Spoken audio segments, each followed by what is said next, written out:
ආයිබෝවන් සුබ දවසක් වේවා ආදරණීය දූ පුතේ. ඔබගේ ව්‍යාපාර අධ්‍යයන විෂය නිර්දේශයේ සිව්වන පාඩම ව්‍යාපාර සංවිධාන පාඩම ඇසුරින් ඔබත් සමග සම්බන්ධ වන 5 වන දිනය අද. අපි මේ වෙනකොට මේ ව්‍යාපාර සංවිධාන පාඩමේ සීමිත සමාගම් ව්‍යාපාර සංවිධාන ක්‍රමය පිළිබඳ ඔබත් සමග සාකච්ඡා කරමින් ඉන්නේ. අපි කිව්වා මේ සීමිත සමාගම් පාඩම් කොටස් 3ක් වශයෙන් ඔබත් සමග සාකච්ඡා කරනවා. ඒ වගේම අපි කතා කරා පළවෙනි කොටසේදී සීමිත සමාගම් වල පවතින මූලික ලක්ෂණ සහ සාපේක්ෂව මේ සමාගම් වල වාසි සහ වාසි තත්ත්වයන්ට අදාළ මූලික තොරතුරු.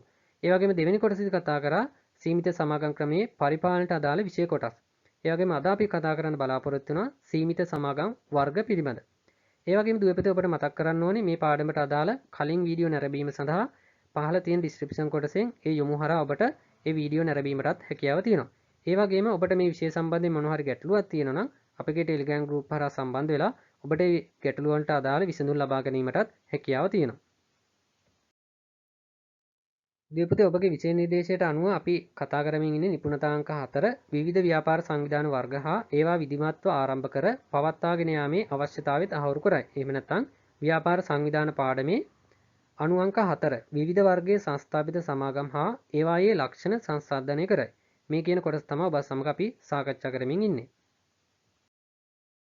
ඒ අනුව අද දවසේ අපි මුලින්ම කතා කරන්න බලාපොරොත්තු වෙන සමාගම් වර්ගීකරණය, ඊළඟට පෞද්ගලික සමාගම් පිළිබඳ ඒ පෞද්ගලික සමාගම් වල ලක්ෂණ සහ ඒ සමාගම් වල පවතින වාසි අවාසි, ඊළඟට පොදු සමාගම් පිළිබඳ මේ පොදු සමාගම් වල පවතින ලක්ෂණ, ඒ වගේම පොදු සමාගම් වල වාසි අවාසි, ඊළඟට ලැයිස්තුගත පොදු සමාගම් සහ ලැයිස්තුගත නොවු පොදු සමාගම්, අවසාන වශයෙන් අත්කරල සමාගම් සහ විදේශීය සමාගම්. මෙන්න මේ කියන කොටස් තමයි අද අපි මූලික වශයෙන් ඔබ සමග සාකච්ඡා කරන්න බලාපොරොත්තු වෙන්නේ. දුව පුතේ 2007 අංක 7 දරන සමාගම් පනතේ 3 වන වගන්තිය අනුව සංස්ථාපිත සමාගම් වර්ග 3ක් යටතේ අපිට හඳුනා ගන්න පුළුවන්. ඒ අනුව සමාගම් වර්ග කරන්න පුළුවන් අපිට කොටස් 3කට සීමා සහිත සමාගම්, සීමා රහිත සමාගම්, ඇපයෙන් සීමිත සමාගම්. එතකොට මේ සීමා සහිත සමාගම් කියලා අපි හඳුන්වන්නේ කොටස්කරුවන් මිලදී ගත්ත කොටස් වෙනුවෙන් ගෙවූ හෝ ගෙවීමට බැඳී සිටින වටිනාකමකට පමණක් ඔවුන්ගේ වගකීම සීමා වන සමාගම් සීමා සහිත සමාගම් ලෙස අපිට නිර්වචනය කරන්න පුළුවන්. එතකොට මේක සරලව කියනවා නම් අපි දන්නවා දැන් සමාගමක ප්‍රාග්ධනය සකස් වෙන්නේ කොටස් නිකුත් කිරීම හරහා. එතකොට මේ ආයෝජකයෙකු කොටස්කරුවෙකු මේ සමාගමක මිලදී ගන්නවා නම් යම්කිසි කොටස් ප්‍රමාණයක් ඔහු ඒ වෙනුවෙන් මේ වෙනකොට ගෙවලා තියෙන ප්‍රමාණය සහ ගෙවීමට බැඳී සිටින ප්‍රමාණයකට විතරයි ඔහුගේ ඒ වගකීම සීමා වෙන්නේ. එවැනි කොටස්කරුවන් ක්‍රියාත්මක වෙන සමාගමක් අපි සීමා සහිත සමාගමක් ලෙස හඳුන්වන්න පුළුවන්. ඒ වගේම සීමා රහිත සමාගමක් ලෙස අපි හඳුන්වන්නේ කොටස්කරුවන්ගේ වගකීම සාංගමික ව්‍යවස්ථාවලියේ සඳහන් පරිදි කොටස්කරුවන්ට නිකුත් කරන ලද කොටස්වල වටිනාකමට ඔවුන්ගේ වගකීම සීමා නොවන සමාගම් සීමා රහිත සමාගම් ලෙස හඳුන්වන්න පුළුවන්. ඒ කියන්නේ මේ සමාගමක කොටස් මිලදී ගන්නවා නම් යම්කිසි කොටස්කරුවෙකු ඔහුගේ ඒ වගකීම සාංගමික ව්‍යවස්ථාවලියේ දක්වලා තියෙන පරිදි මේ නිකුත් කරපු කොටස්වල ප්‍රමාණයට පමණක් සීමා වෙන්නේ නැහැ. එතකොට ඔවුන්ගේ වගකීම සීමා රහිතයි මෙවැනි සීමා රහිත සමාගමක. එවැනි සමාගම් අපි සීමා රහිත සමාගම් ලෙස හඳුන්වන්න පුළුවන්. ඒ වගේම ඇපෙන් සීමිත සමාගම් කියලා කියන්නේ කොටස් නිකුත් කිරීමක් සිදු වෙන්නේ නැහැ මේ සමාගම් වලදී. මේ සමාගමේ සමාජිකයන්ගේ වගකීම සාංගමික ව්‍යවස්ථාවලියේ සඳහන් කර ඇති ඇප වටිනාකමකට සීමා වෙනවා. එවැනි සමාගම් ඇපෙන් සීමිත සමාගම් කියලා හඳුන්වන්න පුළුවන්. එතකොට මෙවැනි සමාගමකට උදාහරණයක් තමයි කොළඹ ව්‍යාපාර වස්තු හුවමාරු ඇපෙන් සීමිත සමාගම. එතකොට මේ සමාගමක අවම වශයෙන් සමාජිකයන් දෙන්නෙක්, ඒ වගේම අධ්‍යක්ෂකවරු 3 දෙනෙක් සිටින්න ඕනේ. එතකොට අපිට මේ සීමා සහිත සමාගම් නැවත කොටස් 3කට වෙන් කරන්න පුළුවන්. සීමා සහිත පෞද්ගලික සමාගම්, ඒ වගේම සීමා සහිත පොදු සමාගම්, අක්වෙරළ සමාගම්. ඊළඟට මේ සීමා සහිත පොදු සමාගම් අපිට නැවත කොටස් දෙකකට වෙන් කරන්න පුළුවන්. ලැයිස්තුගත වූ පොදු සමාගම් සහ ලැයිස්තුගත නොවූ පොදු සමාගම් වශයෙන්. එතකොට මෙන්න මේ විදිහට තමයි දුවේ පුතේ ඔබගේ විෂය නිර්දේශයේ සංස්ථාපිත සමාගම් වර්ගීකරණය කර දක්වන්න තියෙන්නේ. දුවේ පුතේ අපිට ඇපෙන් සීමිත සමාගමක ලක්ෂණ කීපයක් හඳුනා ගන්න පුළුවන්. පළවෙනියට මේ ඇපෙන් සීමිත සමාගමක් කොටස් නිකුත් කිරීමක් සිදු වෙන්නේ නැහැ. ඒ වගේම මේ සමාගමක් ආරම්භ කරන්නේ පොදු පරමාර්ථයක් පෙරදරි කරගෙන. මේ සමාගමක ලාභ බෙදා හැරීමක් සිදු වෙන්නේ නැහැ. ඒ වගේම අවම සමාජිකයන් දෙන්නෙක් ඉන්න ඕනි. උපරිමය පිළිබඳ සීමාවක් දක්වලත් නැහැ. අවසාන වශයෙන් මේ සමාගමක් සාංගමික ව්‍යවස්ථාවලියේ එක් එක් සමාජිකයා විසින් සමාගම ඈවර කිරීමකදී ඉල්ලූ විට දායක වී යුතු ප්‍රමාණය පිළිබඳ සඳහන් කිරීමකුත් කරන්න ඕනේ. ඒතර මේ කියන දේවල් තමයි අපිට ඇපෙන් සීමිත සමාගමක ලක්ෂණ විදියට හඳුනා ගන්න තියෙන්නේ. සංස්ථාපිත සමාගම් වර්ගීකරණය යටතේ ඕනෑම පුද්ගලයෙකුට ඉතා පහසුවෙන් ආරම්භ කරන්න පුළුවන් සමාගම් වර්ගයක් ලෙස සීමා සහිත පෞද්ගලික සමාගම් ක්‍රමය හඳුනා ගන්න පුළුවන්. ඒකට හේතුව තමයි පුතේ 2007 අංක 7 දරන සමාගම් පනත අනුව ඕනෙම තනි පුද්ගලයෙකුට තමන්ගේ ව්‍යාපාරය සීමා සහිත පෞද්ගලික සමාගමක් ලෙස ආරම්භ කරන්න හැකියාව ලබා දීලා තියෙනවා. ඒතර කෙනෙක් කේවල සාම ව්‍යාපාරයක් විදිහට තමන්ගේ ව්‍යාපාරය ලියාපදිංචි කරනවට වඩා මූලික වියදමක් දරලා හෝ තමන්ගේ ව්‍යාපාරයේ සීමා සහිත පෞද්ගලික සමාගමක් බවට පරිවර්තනය කරලා එහෙම නැත්නම් සීමා සහිත පෞද්ගලික සමාගමක් ලෙස ලියාපදිංචි කරන්න හැකියාව තියෙනවා නම් ඔහුට නොයෙකුත් විවිධාකාරයේ පහසුකම් මේ සමාගම් ක්‍රමය යටතේ ලියාපදිංචි කරොත් ලබා ගන්න පුළුවන්. ඒ නිසා මේ තනි පුද්ගලයෙකුට උනත් ඉතා පහසුවෙන් ආරම්භ කරන්න පුළුවන් සමාගම් ක්‍රමයක් තමයි සීමා සහිත පෞද්ගලික සමාගම් කියලා කියන්නේ. සංස්ථාපිත සමාගමක් යනු කොටස් හෝ වෙනස් ස්වරූපම්පත් ප්‍රසිද්ධිය නිකුත් කිරීමට අවසර නොමැති අවම කොටස්කරුවන් සංඛ්‍යාව 1ක් හා උපරිම කොටස්කරුවන් සංඛ්‍යාව 50ක් වෙන සමාගම් ලෙස නිර්වචනය කරන්න පුළුවන්. පුතේ ඔයා දැන් දන්නවා සංස්ථාපිත සමාගමක අයිතිකරුව හඳුන්වන්නේ කොටස්කරුවා. ඒ වගේම සමාගමේ ප්‍රාග්ධනය රැස් කරගන්නේ කොටස් නිකුත් කිරීමේ ක්‍රියාවලියක් කරා. එතකොට මේ පෞද්ගලික සමාගමක පෞද්ගලික කියන එකෙන් අදහස් වෙන්නේ මේ සමාගම් ක්‍රමයේදී ප්‍රාග්ධනය රැස් කරගන්නේ ප්‍රසිද්ධියේ කොටස් නිකුත් කළා නෙවෙයි. එක්කෝ තම අයිතිකාරයා විසින් අර මුදල් යොදවන්න පුළුවන්. එහෙම නැත්නම් නෑදෑ හිතරු මෙතුරන්ගෙන් ප්‍රාග්ධනය රැස් කරගන්න පුළුවන්. එතකොට මේ කොටස් ප්‍රසිද්ධිය නිකුත් කිරීමක් වෙන්නේ නැහැ. ප්‍රසිද්ධිය කියන්නේ කොටස් වෙළඳපොළ හරහා කොටස් නිකුත් කිරීමක් සිදු වෙන්නේ නැහැ. එතකොට මේ සමාගම් ක්‍රමයේ තවත් ලක්ෂණයක් විදිහට ගන්න පුළුවන්. අපි හවුල් ව්‍යාපාර ක්‍රමයට ආව කේවල සාම ව්‍යාපාරේ ඉඳන් අපිට වැඩි ප්‍රාග්ධනයක් රැස් කරගන්න. එතකොට හවුල් ව්‍යාපාරවල තියෙන අසීමිත වගකීම, ඒ වගේම නීතිමය බලපෑම් අඩුවීම, ඒ වගේම අකණ්ඩ පැවැත්ම නොමැතිවීම කියන ලක්ෂණ වලට විසඳුමක් විදිහට අපිට මේ සීමා සහිත පෞද්ගලික සමාගම් ක්‍රමයට යන්න පුළුවන්. ඒ වගේම විශේෂයෙන්ම හවුල් ව්‍යාපාරක හිටිය සමාජිකයෝ 20යි අපිට මේ පෞද්ගලික සමාගමක් විදිහට යනවා නම් සමාජික සංඛ්‍යාව කියන්නේ කොටස්කරුවන් 50ක් දක්වා වැඩි කර ගැනීමටත් හැකියාව තියෙනවා. සීමා සහිත පෞද්ගලික සමාගමක සුවිශේෂී ලක්ෂණ අපිට කතා කරන්න පුළුවන් අයිතිය පිළිබඳ අයිතිය කොටස්කරුවන් සතුයි අවම 1ක් සහ උපරිමේ 50ක් විදියට. එතකොට ප්‍රාග්ධනය රැස් කරගන්නේ කොටස් නිකුතුන්. එතකොට මේ කොටස් නිකුතු කියලා කියන්නේ ප්‍රසිද්ධිය කොටස් නිකුත් කරන්නේ නැහැ. එක්කෝ තමන්ගේ පවුලේ ඥාතින් එක්ක මේ ව්‍යාපාරය ආරම්භ කරන්න පුළුවන්. එහෙම නැත්නම් හිතමිතුරන්ගෙන් කොටස් නිකුත් කළේ ඒ අයගෙන් අර මුදල් සපයා ගන්න පුළුවන්. එතකොට ප්‍රසිද්ධිය කොටස් නිකුතුවක් වෙන්නේ නැහැ. කළමනාකරණයේ අධ්‍යක්ෂක මණ්ඩලයක් මගින් අවම එක්කෙනයි. ඒ වගේම වගකීම සීමිතයි. නෛතික පුද්ගලභාවයක් තියෙනවා. ඒ වගේම ලියාපදිංචිය අනිවාර්ය වෙනවා. සංස්ථාපිත ඕනෑම සමාගම ලියාපදිංචිය අනිවාර්ය වෙනවා. ඒ වගේම පැවැත්ම අඛණ්ඩයි. මොකද මේ ව්‍යාපාරය දැන් ආරම්භ කරන අයිතිකරුවා වෙනත් අයිතිකරුවන් කීප දෙනා අයින් වුණත් මේ සමාගම ඉදිරියට පවත්වාගෙන යාමක් සිදු වෙන නිසා සීමා සහිත පෞද්ගලික සමාගම පැවැත්ම අඛණ්ඩ වේ කියලා අපිට ගන්න පුළුවන්. ඒ වගේම ලාභ හෝ අලාභ මේ ව්‍යවස්ථා සාංගමික ව්‍යවස්ථාවලේ තියෙන විදිහට ලාභාංශ ලෙස මේ කොටස්කරුවන්ට බෙදා හැරීමක් සිදු කරනවා. ඒ වගේම ආදායම් බදු ගෙවීම සමාගමේ නමින් ගිණුම් තැබීම හා විගණනයත් අනිවාර්යයි. මොකද සමාගම් රෙජිස්ට්‍රාර් කාර්යාලයත් හරහා අපි සම්බන්ධ වෙලා නිසා අපි ප්‍රසිද්ධියේ මේ ගිණුම් වාර්තා ඉදිරිපත් නොකලට අපි මේවා සමාගම් රෙජිස්ට්‍රාර් කාර්යාලය වෙත අපේ වාර්ෂික වාර්තා යවන්න ඕනේ. ඒ නිසා අපි ගිණුම් තැබීම හා විගණනය අනිවාර්ය වෙලා තියෙනවා. ඒ වගේම ඈවර කිරීම ස්වේච්ඡාවෙන් වෙන්න පුළුවන්. එහෙම නැත්නම් අධිකරණ නියෝගයකින් අධිකරණ අධීක්ෂණය යටතේ සමාගම ඈවර කරන්න හැකියාව තියෙනවා. ඒ වගේම තව ලක්ෂණ කීපයක් ගන්න පුළුවන්. විශේෂයෙන් මේ පෞද්ගලික සමාගම කොටස් ප්‍රසිද්ධිය නිකුත් කරන්න බෑ. ඒ වගේම කොටස් සහ නායකර අයිතිය නිදහසේ පවරන්නත් බෑ. කොටස් ප්‍රසිද්ධිය නිකුත් කරන්නත් බෑ. කොටස් අරගෙන තියෙන පුද්ගලයෙකුට තමන්ගේ කොටස් හෝ නායකර නිදහසේ තවත් කෙනෙකුට පවරන්නත් හැකියාව නැහැ. ඒ වගේම ව්‍යවස්ථාපිත පාලනය. කියන්නේ ව්‍යවස්ථාවෙන් පාලනය වෙන කොටස්කරුවන්ගේ සාමූහික පාලනයක් සිදු වෙන්නේ මේ සීමා සහිත පෞද්ගලික සමාගමක. ඒ වගේම සමාගම් රෙජිස්ට්‍රාර් කාර්යාලයේ සංස්ථාපනය කිරීම අනිවාර්ය වෙනවා. ඒ කියන්නේ ලියාපදිංචි අනිවාර්ය වෙනවා. ඒතර ඕවා තමයි අපිට සීමා සහිත පෞද්ගලික සමාගමකට සුවිශේෂී වූ ලක්ෂණ විදිහට හඳුනා ගන්න තියෙන්නේ. ඊළඟට අපි බලමු සීමා සහිත පෞද්ගලික සමාගමක වාසි. අපිට මුලින්ම හඳුනා ගන්න පුළුවන් සමාගමේ අයිතිය පවුලේ ඥාතීන් හා හිතවතුන් අතරේ පවත්වාගෙන යා හැක. ඒ කියන්නේ සමාගමේ රහස් පිටත ගලා යාමක් මෙහිදී අපිට සිදු වෙන්නේ නැහැ. ඒ වගේම අපිට පවුලේ පිරිස එකතු වෙලා ඉන්න නිසා අපේ ව්‍යාපාර කෙරේ ඔවුන්ගේ ඇල්ම වැඩි. ඒ නිසා අපේ ව්‍යාපාරය සාර්ථකව කරගෙන යන්න මේ හැමෝගෙම සහයෝගය අපිට ලබා ගන්න පුළුවන්. ඒ වගේම සමාගමේ පාලන බලය සීමිත පිරිසක් අතර රඳවා ගන්න පුළුවන්. උපරිම කොටස්කරුවන් සංඛ්‍යාව 50ක් වෙන නිසා අපේ බලය වඩාත් පැතිරී යන්නේ නැහැ. ඒ වගේම අපිට මේ ඉන්න පිරිස අතර විතරයි මේ බලය බෙදිලා යන්නේ. ඒ නිසා ඒක අපිට ප්‍රධාන වාසියක් විදිහට කතා කරන්න පුළුවන්. ඒ වගේම ලාභයේ සීමිත පිරිසක් අතර බෙදා ගැනීමට ඉඩකඩ ලැබීම. එතකොට අනිකුත් සමාගම් වලට සාපේක්ෂව මේකේ උපරිම කොටසන් කරුවන් සංඛ්‍යාව ඉන්නේ 50යි. එතකොට මේ ලාභයේ ඒ පිරිස අතර විතරයි බෙදෙන්නේ. නමුත් පොදු සමාගමක වගේ යනකොට කොටස් කරුවන් 10 ගණක් ඉන්න පුළුවන්. එතකොට ඒ සමාගම් වලට සාපේක්ෂව තමයි මේ පෞද්ගලික සමාගමක ලාභයේ සීමිත පිරිසක් අතර බෙදා ගැනීමට ඉඩකඩ ලැබීම කියන වාසිය අපිට කතා කරන්න තියෙන්නේ. ඒ වගේම කේවල සාමි හවුල් ව්‍යාපාර වලට සාපේක්ෂව වැඩි ප්‍රාග්ධනය රැස් කරගන්න පුළුවන්. අපි කලින් කතා කරපු සංවිධාන ක්‍රමයක් වුණේ කේවල සාමි සහ හවුල් ව්‍යාපාර. එතකොට මේ ව්‍යාපාරවල ඉන්න පිරිසකේ ප්‍රාග්ධනය ඉතා කුඩායි. නමුත් පෞද්ගලික සමාගම් යනකොට අපිට කොටස්කරුවන් 50 දෙනෙක් එකතු කරගන්න පුළුවන්. ඒ නිසා අපිට වැඩි ප්‍රාග්ධනය රැස් කරගන්න හැකියාව තියෙනවා.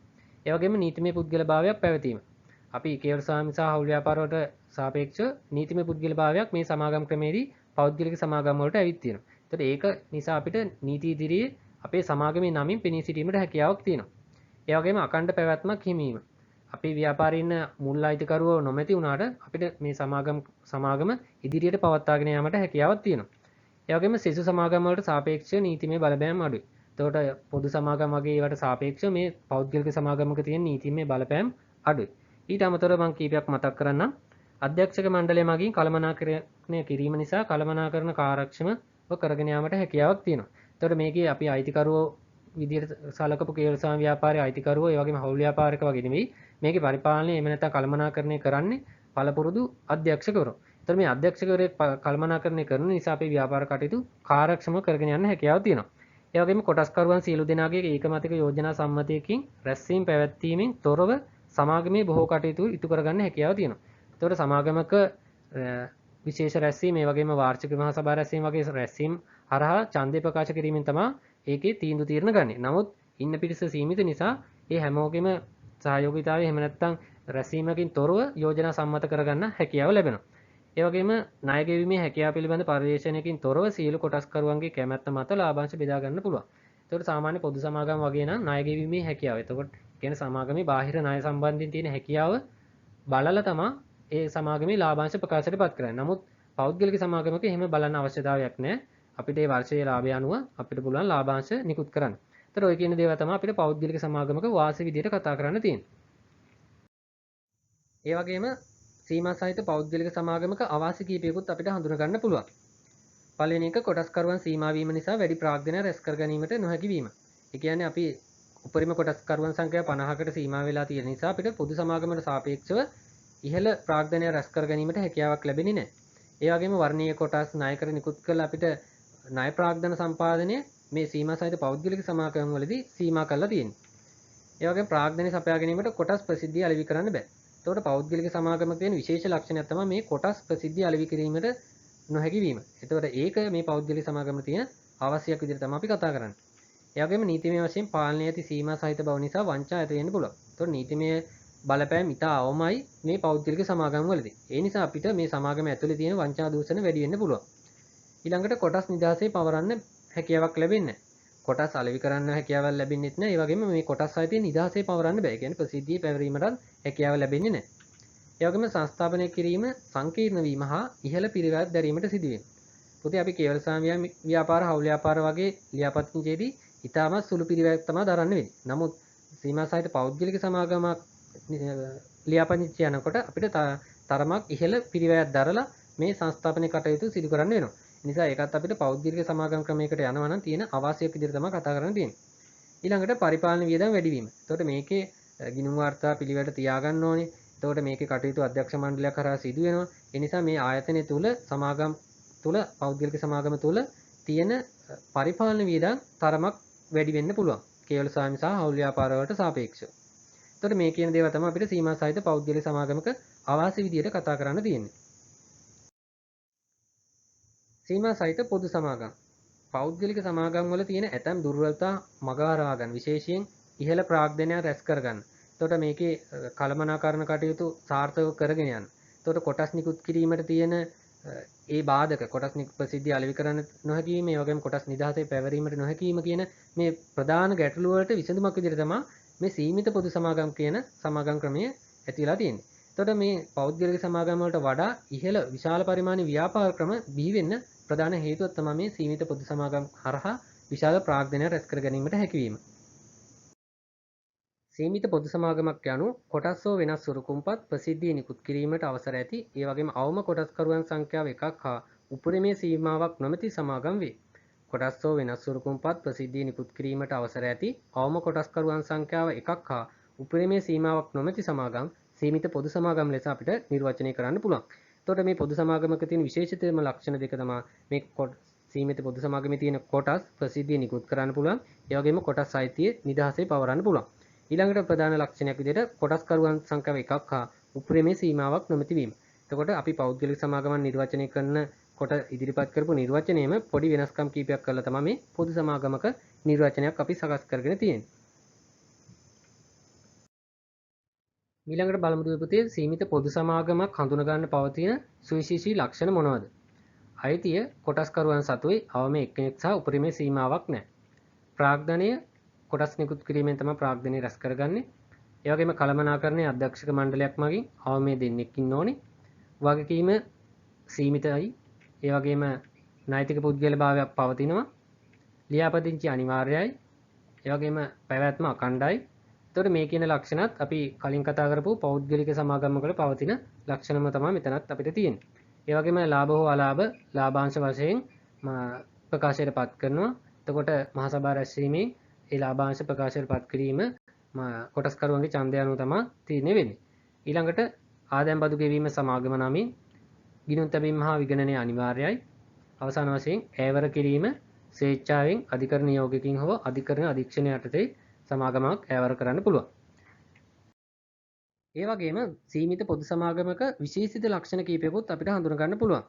පළවෙනි එක තමයි කොටස් ඒ වගේම වෙනස් සුරුකුම්පත් වගේ දේවල් ප්‍රසිද්ධිය නිකුත් කිරීමට හැකියාවක් ලැබෙනවා. කොටස් ඒ වගේම වර්ණීය කොටස් නායකර වගේ දේවල් ප්‍රසිද්ධිය නිකුත් කරන්න මේ පොදු සමාගමට හැකියාවක් ලැබෙනවා. ඒ වගේම කොටස් සහ නායකර අයිතිය නිදහසේ පවරන්නත් මේ පොදු සමාගමට හැකියාවක් ලැබෙනවා.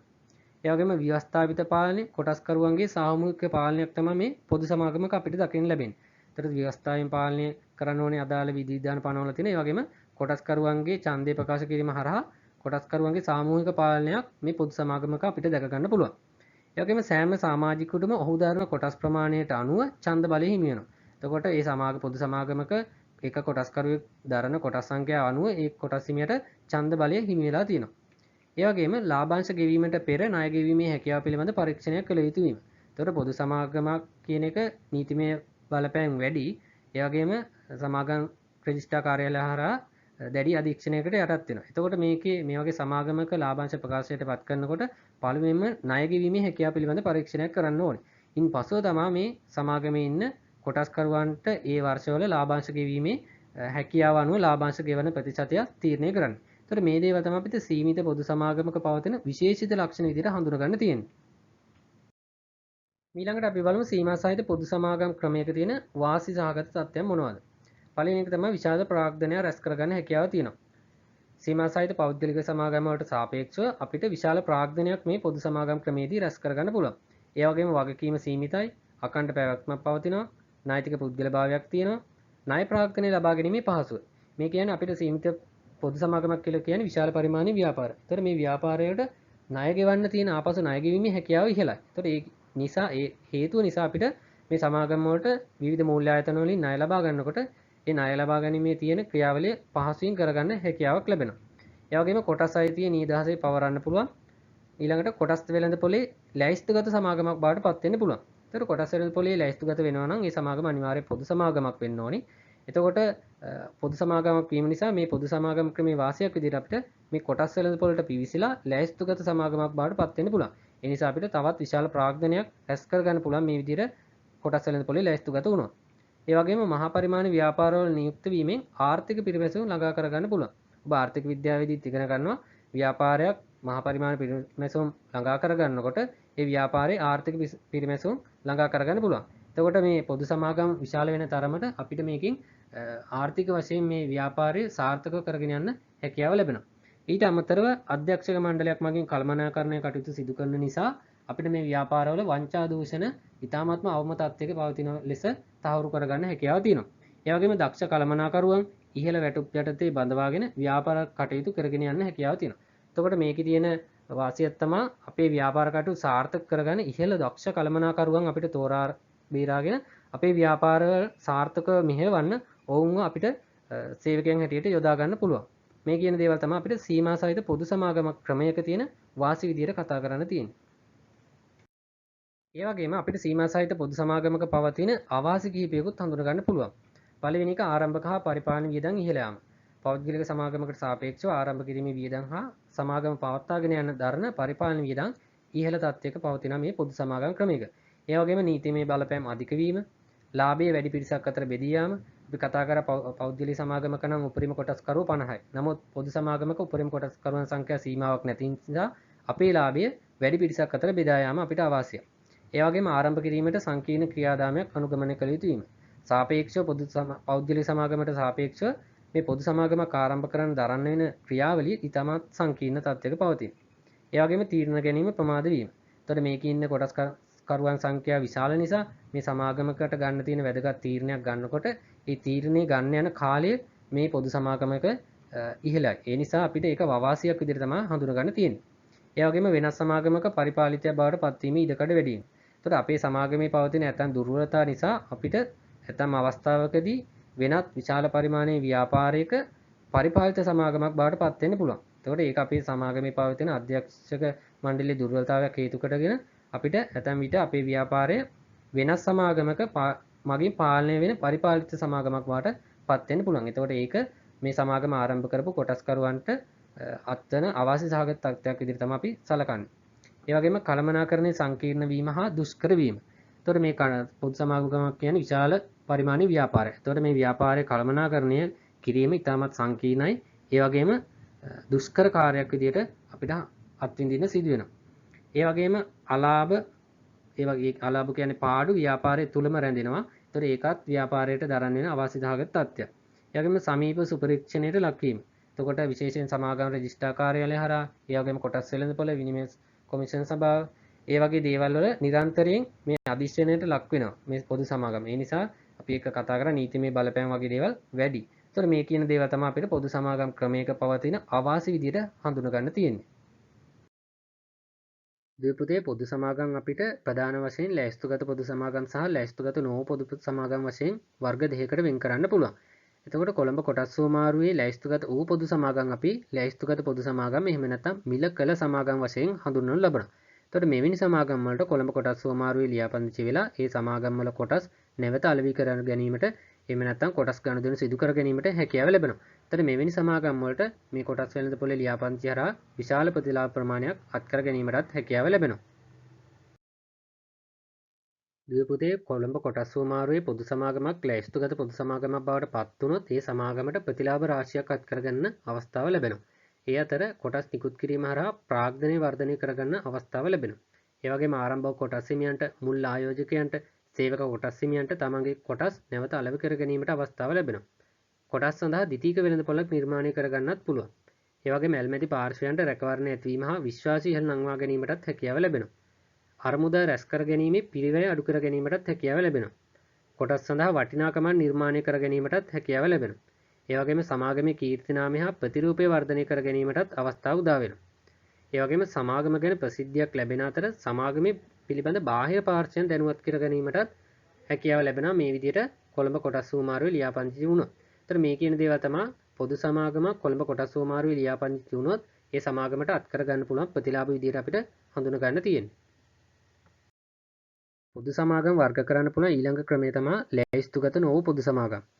කොළඹ කොටස් හුවමාරුවේ ලැයිස්තුගත නොවු පොදු සමාගම් මේ විදිහට ලැයිස්තුගත නොවු පොදු සමාගම් එහෙම නැත්නම් මිල නොකළ සමාගම් විදිහට හඳුන්වනු ලබනවා. දීපුතේ මේ සමාගම් වලට විශේෂත්වය තමයි මේ සමාගම් වල කොටස් හුවමාරුව තුල කොටස් ගනුදෙනු සිදු කිරීමට අවස්ථාවක් ලැබෙන්නේ නැහැ.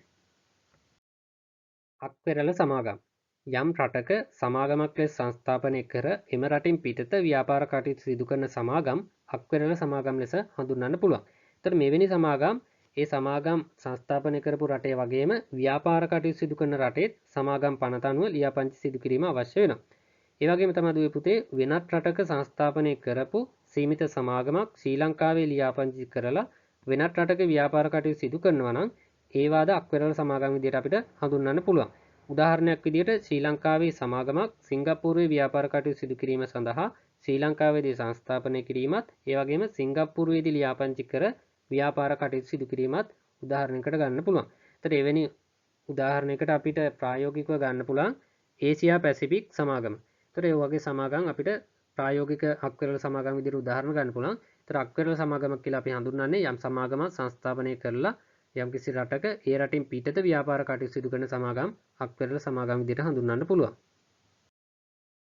විදේශීය සමාගම් ශ්‍රී ලංකාව තුළ ව්‍යාපාරික ස්ථානයක් පිහිටවා ඇති නමුත් ශ්‍රී ලංකාවෙන් පිටත සංස්ථාපනය කර ඇති සමාගම් විදේශීය සමාගම් ලෙස හඳුන්වනු ලබනවා. දෙවපුතේ විදේශීය සමාගමක් ශ්‍රී ලංකාව තුළ ව්‍යාපාරික ස්ථානයක් ස්ථාපිත කරොත් මාසයක් ඇතුළතදී සමාගම් පිළිබඳ විස්තරයක් ශ්‍රී ලංකාවේ සමාගම් රෙජිස්ට්‍රාර් ජෙනරාල්වරයා වෙත ඉදිරිපත් කරන්න ඕනේ. එතකොට මේ සමාගම් රෙජිස්ට්‍රාර් ජෙනරාල්වරයා සමාගම් පිළිබඳ පරීක්ෂා කරලා බලලා ඒ සමාගම් විදේශීය සමාගමක් ලෙස ලියාපදිංචි කරන්න පුළුවන් නම් විදේශ සමාගම් ලියාපදිංචි කිරීමේ ලේඛනයේ ඒ නම ඇතුළත් කරනවා. එතකොට මේ සමාගම් අනේවාසික, නිර්වාසික, නිර්නේවාසික, ඒ වගේම ඊතර සමාගම් කියන නම් වලිනුත් මේ විදේශීය සමාගම් හඳුන්වනු ලබනවා. දේවපතේ අද අපි කතා කරේ සංස්ථාපිත සමාගම් වර්ග පිළිබඳ. එතකොට මේ කොටසට අදාළව පසුගිය විභාගදී ඇවිත් තියෙන ප්‍රශ්න ඔබ අනිවාර්යෙන් කරන්න. එතකොට මේ කොටසේ ඔබට සමස්ත විෂය කොටස අවබෝධ කර ගැනීමට හැකියාව ලැබෙනවා. ඒ වගේම ඔබට මොනවා හරි ගැටලුවක් තියෙනවා අපගේ Telegram group කරා සම්බන්ධ වෙලා අපි සමග සාකච්ඡා කරලා ඒ අවශ්‍ය විසඳුම් ලබා ගැනීමටත් හැකියාව ලැබෙනවා. එහෙනම් අපි ඊළඟ කොටසේදී සමූපකාර ව්‍යාපාර කොටස ආරම්භ කරන්න බලාපොරොත්තු වෙනවා. එතෙක් ඔබට සුබ දවසක් කියලා ප්‍රාර්ථනා කරනවා.